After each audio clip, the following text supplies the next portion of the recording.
today with us is Mr. Sunil Duggal, who needs no introduction, but I have to do my job.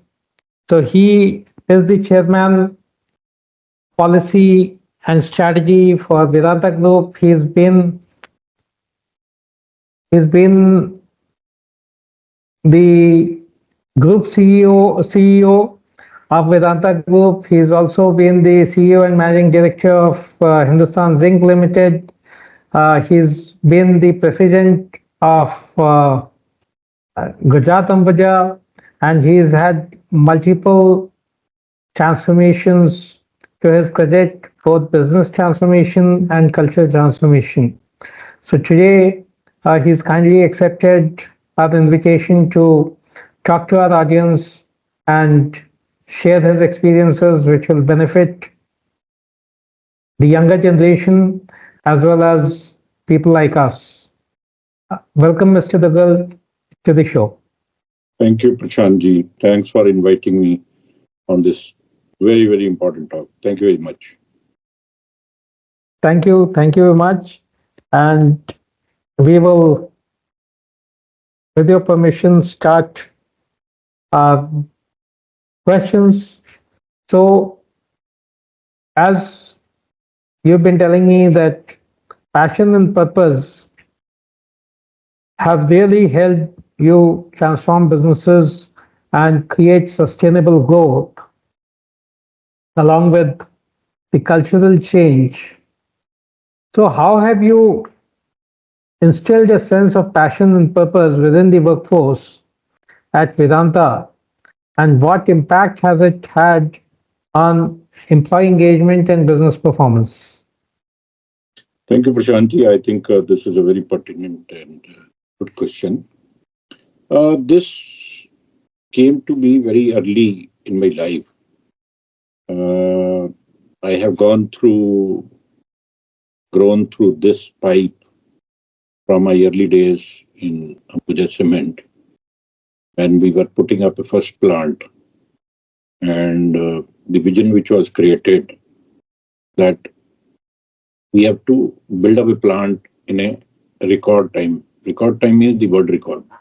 It becomes a 13 months. purpose that we will create the plant in 13 months' time. Yeah. So we all lose our sleep because there is a purpose. And everybody is running for a purpose, for a cause that the plant has to be commissioned in 13 months' time. And when the Everybody world's best was 36 months. Absolutely. So we all lost our sleep. The whole night we were awake because there was no sleep in our eyes. And the whole organization became so committed, and it so happened that we could commission the plant in 13 months' time. After commissioning the plant, we thought that, what next? How do we differentiate ourselves as far as the cement is concerned? Because at that time, nobody would know, what do you mean by Ambuja? Ambuja is a very tiny, small player sitting in a corner. So differentiating ourselves as far as the quality of cement is concerned, and we thought that what could be a differentiating factor? We created a department called Technical Service Department, and which was the first time in the cement industry that Technical Services Department was created. We started designing the roof strength or the concrete strength for the customer, and we thought that we will give the guarantee or warranty to people who will buy our cement for the next few decades. And we will say that we will supervise your roof construction and we'll give you a guarantee certificate, and we will have the strength of the concrete, and we will demonstrate that. And we started telling to the customer that we will cast your slab. After 24 hours, you can dance on the slab. So creating something different, which was not prevalent in the cement industry, would create a brand. Then we started dealing with the dealer. We said that we will make the dealers who are exclusive dealers. We will not keep the dealer who will keep the every brand of cement in their yard and would say and convince that you buy a cheaper cement, or they would advocate a cement where the bigger margins are offered. So the marketing gurus said that you will fail in the market, but we did not fail in the market. So all this direction was given through the advices, suggestions by the employees, but also a culture which was created, a differentiating culture which was created by our managing director, Narottam Satseri, at that time, was that how shall we be different from the world? What shall we do which will differentiate us from what we do in the market? So that became a habit. When it became a habit that anything we will do, any project we will execute, we will say that what differentiation we will have. I was responsible for setting up the first grinding unit of the country, split grinding unit of the country at Roper. We started pushing the fly ash directly from the thermal plant to our unit at that time. First time in the world, longest fly ash pipeline in the world. So create something which is different and it engages people, it motivates people. So people will not run after money. Money becomes a byproduct, because if you are able to climb up the ladder much faster, show your leadership, then everything follows. So this actually I used in the in my Hindustan Zinc culture when I came over here to differentiate ourselves, and then we took that organization to the largest integrated cement zinc producer in the world, and one of the most productive zinc producer in the world, lowest decile cost producer in the world. We rose up the ladder to now recently we have become the third largest silver producer in the world. So something we best in the world, best in the world. So that hunger and belief creates a culture in the organization, and people become so empowered, excited that every day morning they get up, they go to the work to create a difference in what they normally do in their life. Well, that's a really a fantastic delineation of the whole. Uh, can't even call it a process, but if I were to call it a process, so in the interest of people who are going to learn from this and implement it, this was really fantastic. Cultural transformation often requires strong leadership commitment and alignment. So, how did you manage to ensure that there was complete leadership alignment and commitment of all the leaders in Hindustan Zinc or even in Vedanta Group when you drove the transformation? So what I said that if the purpose is created that we are here to do something which will differentiate us from others, and you know, resistance is a very general phenomena because we are in a comfort zone. We will do what we were doing all these years in our life. People also get threatened by a change. They feel that they will not remain important when they join a change, because then people may say that what you have been doing all your life was not right and you were not so competent. So people get threatened. So if you want to manage change and if you want to create a passion in the mind of the people, you will have to explain to the people what for you. And if the organization wins, who loses? And if organization loses, who wins? We are a part of journey, and we'll have to explain to the people that the success everybody will enjoy. The if the success comes, we become a different brand, we differentiate ourselves, and the company wins. How the individual success is linked, or the organization success is linked to the individual success, and individual success is linked to the organization success. I think the people start driving it. If when I went to Hindustan Zinc, we were transitioning to underground, and I found that the safety culture was not so good, and our fatality record or the injury record was also not good. I generally had heard that mining is a hazardous operation. People will have to work under the roof, which is fragile. And I had also read that there are uh, incidents which have happened in the world, which have been responsible for killing even the hundreds, the tens or hundreds of people in one incident. Maybe very rare, but it could be catastrophic. And the way we were driving the underground transition from a mega open pit, because the 90% of the metal was coming from open pit, and we were that pit was closing in the next few years. And when we started benchmarking with the global operation where the transition from the open pit to the underground has happened, and how we have been able to ramp up the other underground mine, the fear was that it would take a long time. And what could be the major threat? The major threat could be the safety, because few incidents or one large incident can jeopardize and derail the organization. So we said that we have to improve the safety culture. We engaged DuPont.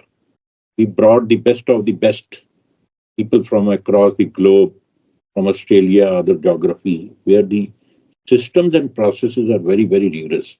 Discipline is very high. We have to improve the skill of the people. We have to introduce the autonomous operation. We have to improve the geotech, knowledge of the people. We will have to support the roof. What I actually mean is that we have to do hundreds of things which we have not been doing in the past. Engaging people, motivating people, explaining them that what is important, how your success is linked to the organization success, and what is your contribution. So it created a wave. Took some time, and then we were able to create a very, very, very strong safety culture in the organization. Even today, if you go, you'll have a wow feeling. You will not find that type of culture anywhere. I can challenge. You will not find that type of culture anywhere in the Indian organization. It is best in the world. I mean, right from the moment you will enter the gate to the visit to the smelters or underground mine, where people will behave, they will give you the PPs, they will give you the presentation, they will tell you what hazards are, what care you need to take, and you will be able to feel that how this organization is differentiated from the other organization. So, like similarly, I mean, creating a wave, creating a purpose, creating a desire to make the operation best of the world, and then what are the key levers and key things we need to do, we were able to do, and we were able to manage change and take the organization to the level what it is today. That's really fantastic. That's really fantastic. And you're known for leading by example. So, in this whole cultural transformation, would you like to share some stories, anecdotes, situations where the transformation was becoming tough and you could lead by example and soften the stand of other leaders and took them along. Very important. I think one has to lead by example, and one has to show the perseverance, commitment, and people will have to see that there is a direction which is flowing from the top, and top leader is truly committed and gives his time. So I will actually again give the example of how my commitment was depicted in improving the safety culture, and overall on the overall productivity, usage of technology, usage of SOPs, discipline, commitment, skill came through this line, came through safety. So we said that every month we will have a safety committee meeting, corporate safety committee meeting at one location. So we had about 8, 9 locations. So I used to travel one day to one location in a month. So that means by rotation, I'll go to the same location after 8, 9 months. So I will go to that location, but along with that, every location head or a site CEO, along with senior team of 4, 5 people, will come to that location.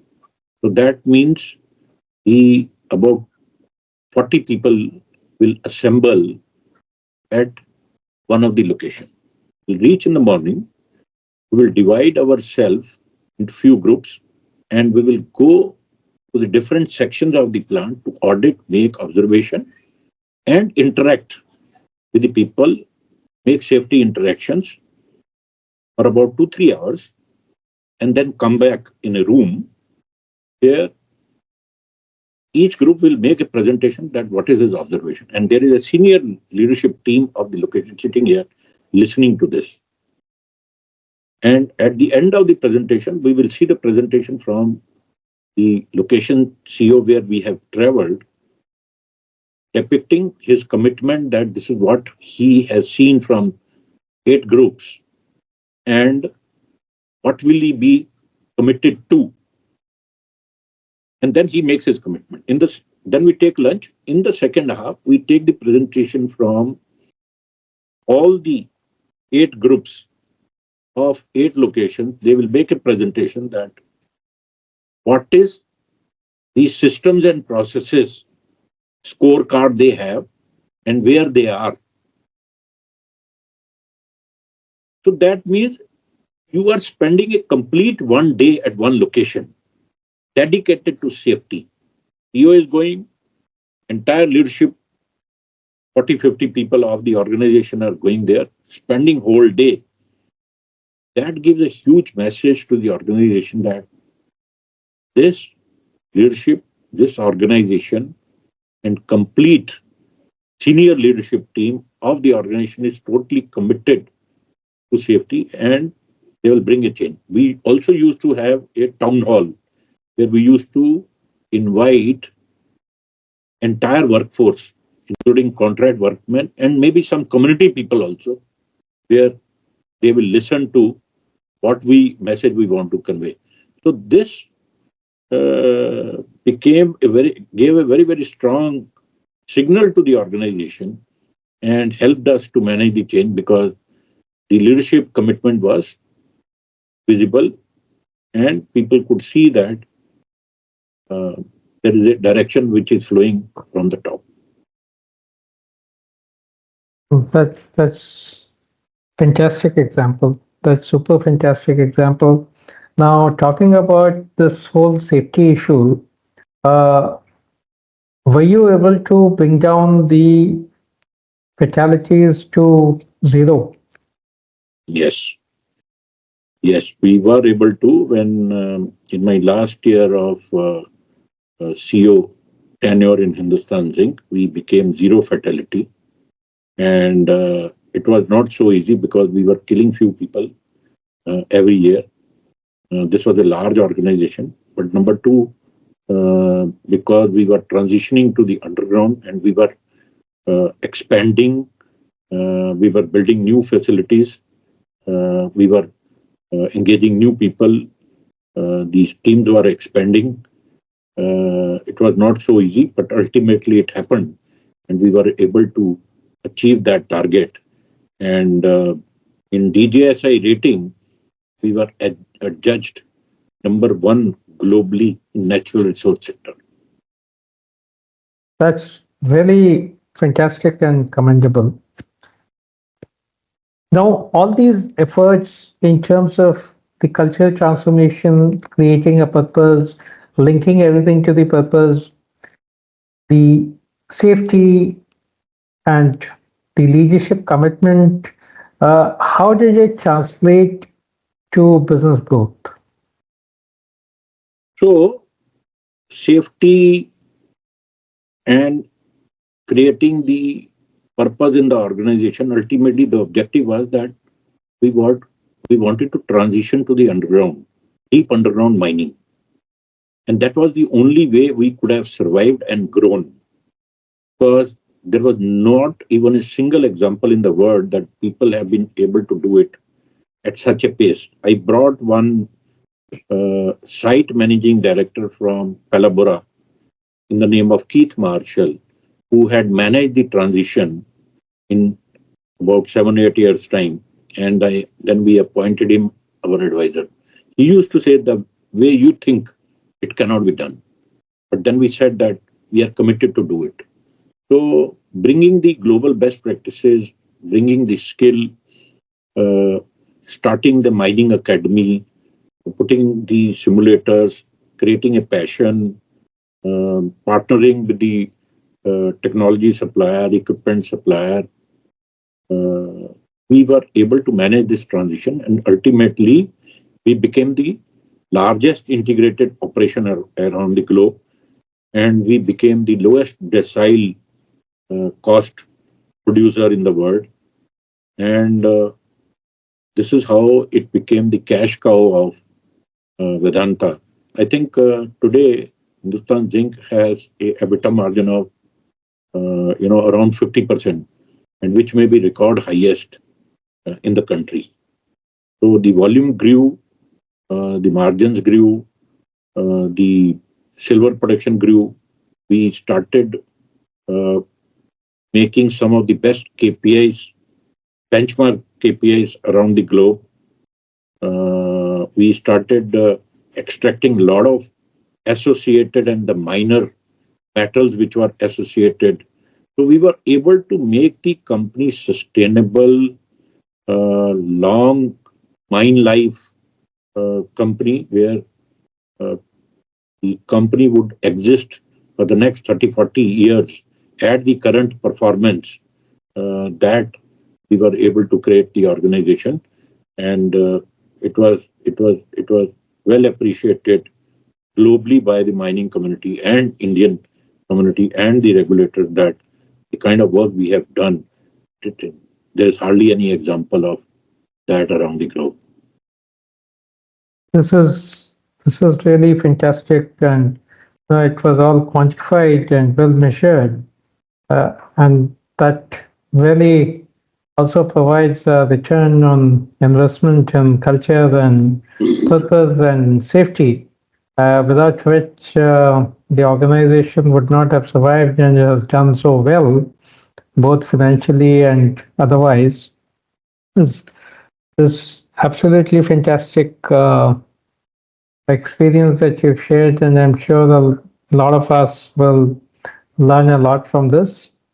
And now, one question: what would be your advice to young professionals?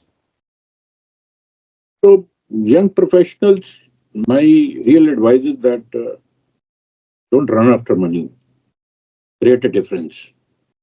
Startups never run after money. They earn minuscule revenues in the first few years. They look at the potential of what they are doing, the belief that what difference it will create in the society, what difference it will make to the stakeholders. If you are able to differentiate yourself from the others, at some point of time, money will come, and money is always a byproduct. Today's valuations of the company is based on potential, not the existing performance. So my real advice is that be passionate about what you're doing, show the perseverance, commitment, resolve, and fight it out. You will reach the top of the ladder. Thank you very much. This is really wonderful advice. That's really wonderful advice. And uh, now, while as the CEO of Vedanta Group, how do you think We Matter could add value to the employee engagement initiatives of Vedanta Group? I think the experience of the people and sharing the story that and making a belief for any organization, including Vedanta, that key is people. Motivation of people is the real key. Assets are created by people. If you have engaged employee, if you have motivated employee, if you have passionate employee, if you create a purpose in the organization, I don't think uh, you required a hierarchy where the instructions have to follow right from the bottom to the top. It could be a flat organization, because if everybody understands his or her duty in the organization and a purpose, you don't have to tell people in the morning that what you are supposed to contribute and do. Everybody will try to, do their best, and it will create a great organization. It will create an institution. Then the organization is going to stay for the next 500,000 years. This is what is my deep feeling. Thank you very much. So, were we, as We Matter, able to help the group in progressing this whole employee engagement initiative? Absolutely, because the basic objective of your organization is what I am talking. So if you are able to help the organization to create that sense and culture, every organization who will follow your advice definitely is going to grow and make a difference. What are the three words that come to your mind when you think of We Matter?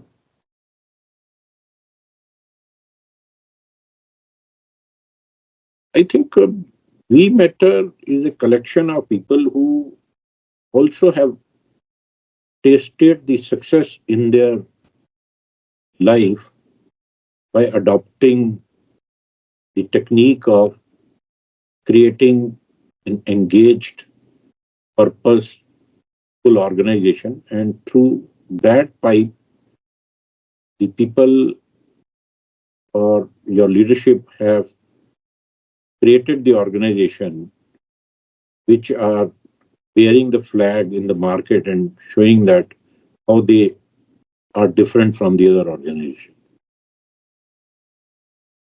Thank you very much. Thank you very much, Mr. Duggal, for all your wonderful words. And with this, we wholeheartedly thank Mr. Sunil Duggal for the wonderful advice and wonderful sharing of experiences that he has done. And I'm sure leaders and young leaders will benefit a lot from this interview and delineation of facts. And with that, we close the interview for today. And please look for the space for the next interview. Till then, goodbye and thanks. And once again, thanks, Mr. Duggal. Thank you very much.